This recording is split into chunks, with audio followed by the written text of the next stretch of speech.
I welcome you to Company and Partnership Law class.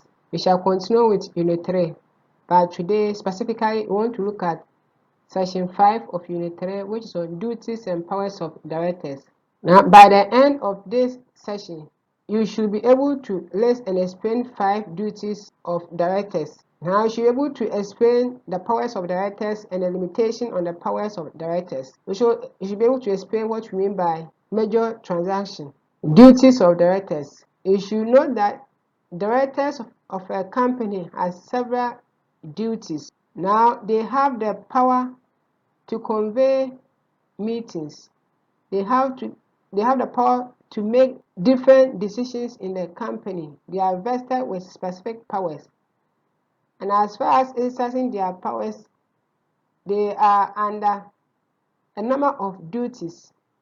Some of them are fiduciary duties, others are conventional duties, others are statutory duties. We shall now look at the fiduciary duties of directors. A company director should avoid conflict of interest. That means you should try your best to avoid situation whereby your personal interest will affect that of the company. You should avoid situation whereby your personal interest will affect that of the company. So you have to pay attention to that one as well. Your personal interest shall not affect that of the company. You should not also make secret profit or take bribe. As a director of a company, you don't have to make a secret profit. You enter into a transaction and you take 5% of the contract. For instance, you have to give a contract to a group of people. Then you connive or compromise with one of the suppliers that I will give you the contract. However, I will take 5% of the amount. This is a secret profit. The law says you should avoid doing that. They have to keep proper accounts for the purpose of taxation. You have to keep proper accounts so that appropriate corporate tax can be charged. It is necessary for Ghana Revenue Authority.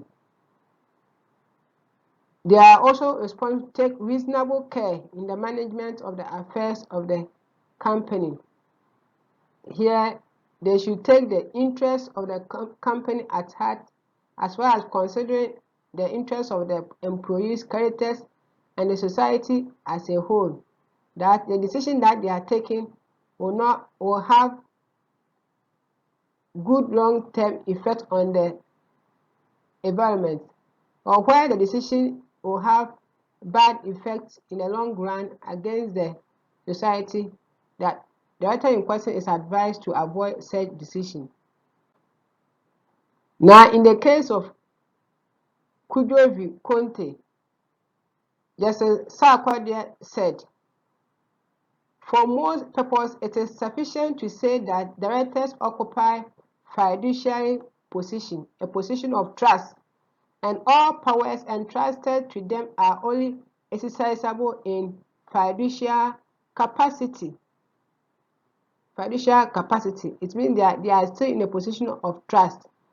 In the result, the company's assets are impressed with the quality of trust fund, so that they may be followed into the hands of an alien who takes with notice of their ultraviolet application. Further, where the directors make a profit as a result of their fiduciary duty, they have to account to the company for it. So, the case of Kudwo v. Conte is just discussing the fiduciary duties of a company director. Now, other duties of director, this is the conventional duties of directors. To determine the company's mission and strategy for accomplishing the same, decide the major policies, monitor financial integrity of the company, ensure compliance with the law. So if you are a director of a company, you have to make sure that the laws of the country in which you operate are being complied with by other officers and the employees of the company as well. Determine the company's capital structure. how much loan are you taking, how much equity are you taking from the shareholders. They also determine or elect and remove the officers of the company. You are still on the duties of directors. These are the statutory duties of a company director. It means that these duties are specifically stated by Act 992, which is the Companies Act. Now, directors shall convey the first annual general meeting within 18 months of incorporation. You remember when we were discussing general meeting, we made mention of this point. It is the duty of the director to ensure that that has been done. That is section 157 of Act 992. You should also know that it is the director who, after the first annual general meeting, convey in every year another general meeting, and the difference should be within 15 months. We also indicated this point when we were discussing general meeting or annual general meeting. It's a duty of the director to convey a extraordinary general meeting whenever they think fit. Section 158, you have indicated this one already, or where the requisition by the members, they have to convey the meeting. The director shall also cause to be circulated to the members and debenture holders in every year all the necessary documents that the members need for a meeting before a meeting can be held. Now we want to know the limitations of powers of directors. As we said, directors have more powers in a company because the constitution of the company has vested in them with such powers. But sometimes, if you don't limit these directors, they may take certain decisions which will go against the company. The directors of a company with shares shall not, without the approval of a ordinary resolution of the company, issue new shares or unissued shares other than treasury shares, new shares, unissued shares, except treasury shares. It means that without approval of the members, they can go ahead to issue treasury shares. Treasury shares are shares that has been some time ago issued to the general public, but the company bought those shares back, and it is in the treasury account. Now, you should also know that directors of a company are not allowed, without the approval of the company, to make any voluntary contribution to a charitable or any other fund. So, voluntary contribution to any other fund. Now, this is discussed under section 189, subsection 1A of Act 992. The question is, what are the exceptions to the above provisions? What means that if this limitation that has been placed on directors, if they want to exercise this element or provision, if they don't do away with this point, it means that they have to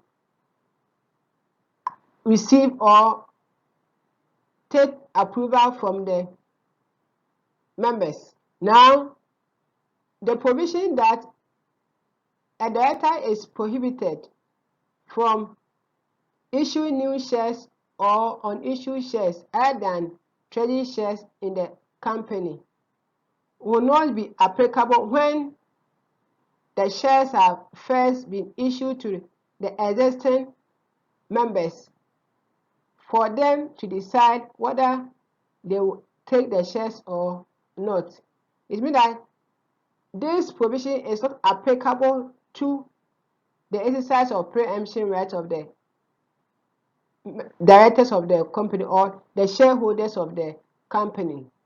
What we mean is that if a company wants to issue new shares or unissued shares apart from treasury shares in the company, then the company must first of all issue it to the existing members with the terms and conditions for them to decide whether they will take it or not.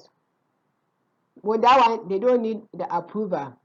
Now, in terms of voluntary contribution to charitable organization or any other fund, the rule is not applicable when it comes to pension benefits or pension fund for the benefit of the employees, and that amount should not be more than 2% of the retained earning of the company in a financial year. Now, without approval, a special resolution, they will not pass special resolution to pursue a major transaction. That means that before a company director will undertake a major transaction, it will require a special resolution. So without approval of special resolution, they cannot do so. That is the limitation. Remember, special resolution is 3/4 of the members who are entitled to vote, and ordinary resolution a simple majority. The question is, what is major transaction? The law provides a definition for major transaction as follows. It means the acquisition of or arrangement to acquire, whether contingent or otherwise, the assets, the value of which is not more than 75% of the value of the asset of the company before the acquisition. So, if the value is more than 75 of the value of the asset of the company, then it means that it is a major transaction. Or it also means that the disposition or agreement to dispose, whether contingent or otherwise, assets of the company value, which is more than 75% on the value of the asset before the disposition. So before you dispose, you have to consider if the disposition or agreement to dispose will go beyond 75% of the value of the asset. If it goes beyond that, then you consider it as a major transaction. A transaction that has or is likely to have the effect of a company acquiring interests or rights or incurring liability or obligation, including contingent liability, the value of which is 75% of the value of the asset of the company before the transaction. So if it's about acquiring rights or interest or incurring obligations, which is more than 75%, then it will also be considered as a major transaction. So if you said the Act defines major transaction under section 145 of Act 992 in 3 different ways. By way of summary, in conclusion, company directors have specific powers vested in them, and similarly, duties of directors are many and vary, reflecting the various aspects of the company. We also observe that the Constitution has been put in place limitation on the powers of the directors. Thank you, and enjoy the rest of your day.